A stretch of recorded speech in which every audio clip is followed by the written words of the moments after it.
Before I start getting into what I'd like to talk about today, I just want to apologise for any noises that you might hear on this audio. I have my very large German Shepherd with me who likes to pad around and breathe heavily, so apologies if you hear any of that. I wanted to talk about the energies that are happening right now that feel quite intense. And I feel like for those of us that are along the awakening path, it may have been really intense over the last few weeks and especially over the last few days. And it just feels like we've had a massive energetic reset. And I know myself in my own personal life, there's been old fears surfacing through different situations again. And those fears that surfaced for me, I could relate back to 2012. It was the same sort of energy of that. And it feels like these old patterns are showing themselves just one last time to be fully released and let go of. So if you've been experiencing any of that, you're not alone. And it has been quite intense. Some people I know, and I have as well myself, felt it physically in the body, in the back, in the heart chakra, in aches and pains and things like that had gone away. So maybe you've been experiencing those things. I just wanted to touch on that a little bit. Obviously, in the collective, we've got people that we once looked up to, even, huge spiritual leaders, etc., that are now being revealed in a very different light. And it can feel destabilising. But the energy feels really exciting in a sense. It's an energetic reset in a sense that we're going to be operating in a different way. So with all of this destabilising stuff happening and the old fears surfacing and all of those things, I want to just offer a different perspective. And that perspective is, what if it's not happening to us, but it's happening for us? And for a long time, eons, humanity has been trained to give its power away to all of the systems and the institutions, to authority figures, to gods outside of ourselves, wrathful gods that, we have to make sure we behave a certain way in order to be accepted by that god, or however that is. But we've been taught that wisdom lived somewhere else, and that we needed to be a certain way in order to be saved. We are sinners. I mean, I'm talking from a religious sense as well, but not just from that way. The systems and society are also really pushing us to be fearful of doing the wrong thing in lots of different ways. And we also had this thing that we had to earn our right to exist, which, when you think about that, is just insane. And I really started thinking about this phrase, you've got to earn a living. And what other creature on planet Earth has to earn its right to live? It just seems completely bonkers. Trees don't need to earn their oxygen. The birds don't need to earn the food and the worms that they pull up from the ground, and because life itself just provides for them naturally, because that's what the earth is. But we've been trained on a deep cellular level for many hundreds of years into separation, into fear, and into being subservient, excuse my words, into obedience. And this energy that's happening now, I really feel that this whole inversion of the way that things have operated, which has been completely the wrong way round, is now fully collapsing. So all of these things that are happening, I'm seeing as really positive. The blindfolds are coming off now. The blindfolds are coming off ourselves, and they're coming off ourselves so that we can claim our power back. We can come back to the heart, back to the body, back to our own centre of wisdom and our own centre of creation. And I know I've been banging on about the nervous system and why it's important right now. And that is because when all of these things are happening and the world is shaking and the body feels unsafe with the stuff that's happening in our own lives and externally and with our families, it's really important to make sure that that is a consistent practice to regulate the nervous system. Because what's actually happening, I feel, is that we're just being asked to step into something new, something really quite powerful, to be our own inner authority and to become conscious creators of our reality. And in order to do that, we have to be responsible for our own frequencies, which I've spoken about many times. And we're living from this powerful centered space of the I am presence rather than from any fears of anything. So I think these people that are, popping up and we're going, oh, that's surprising that that person is associated with this not very nice thing, because we put our power outside of ourselves in all arenas, especially and including the spiritual arenas, whether that be to a god or whether that be to a spiritual guru or whoever it is, or politician or ruler of the nation, king, queen, whatever.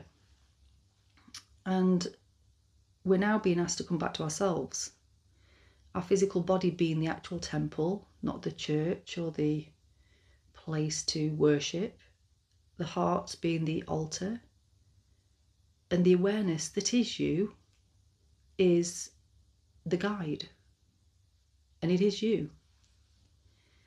So it's incredibly powerful, but it just might feel a little destabilising at the moment. So I just wanted to get on here and offer a positive perspective of it all.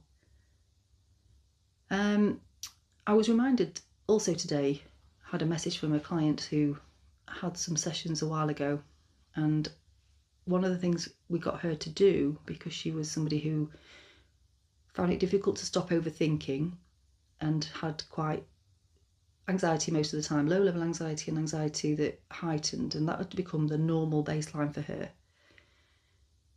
But we did a practice and she managed to stick to it, and I'm calling this practice the 21-day conscious creator practice. So she messaged me to say that everything was different. She felt completely calm, overthinking had really dialed down, and that she'd attracted some new people, new experiences into her life that were really positive. So I just wanted to just talk through that a little bit, but I don't want the video to be too long, so I might do another one at another point, but it might find it useful. Very simple practice.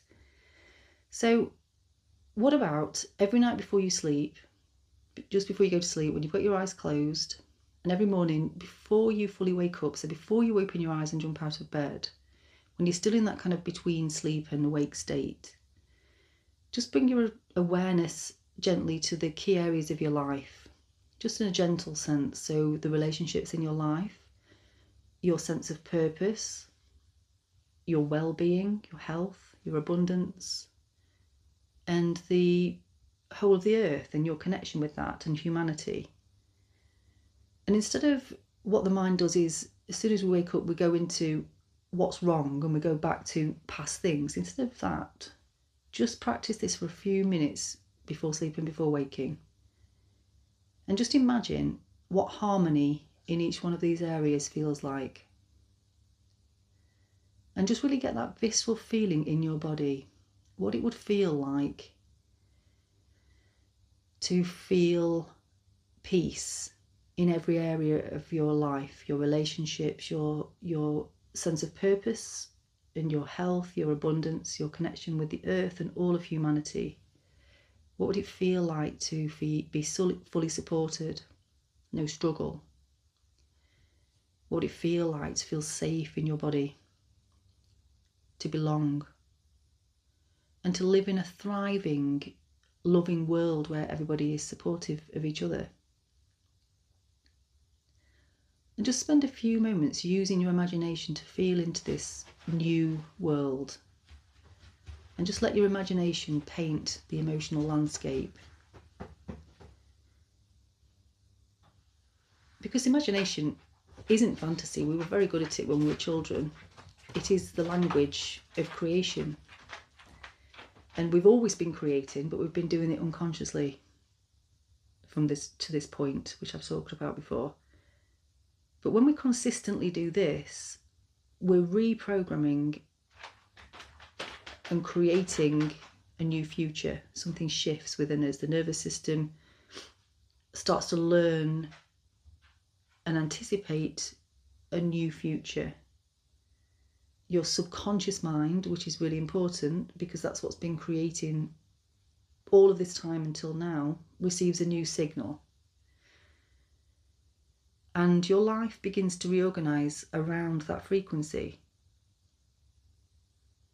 So this is what it means to become a conscious creator, to create from your I am presence. And that's just a really simple exercise that I'm definitely going to do now for the next 21 days. I'd forgotten that we'd agreed that she was going to do that, but that's just reminding me that it's a really useful thing for people to do right now. So we're not controlling the world, we're not fighting against what's happening, but we are commanding our inner state because we're now becoming our own authority. We're not denying what's been revealed, but we're really choosing to stand in the heart and know that it's good, that it's happening. It's showing us that we don't need to put our power outside of ourselves, so that's amazing.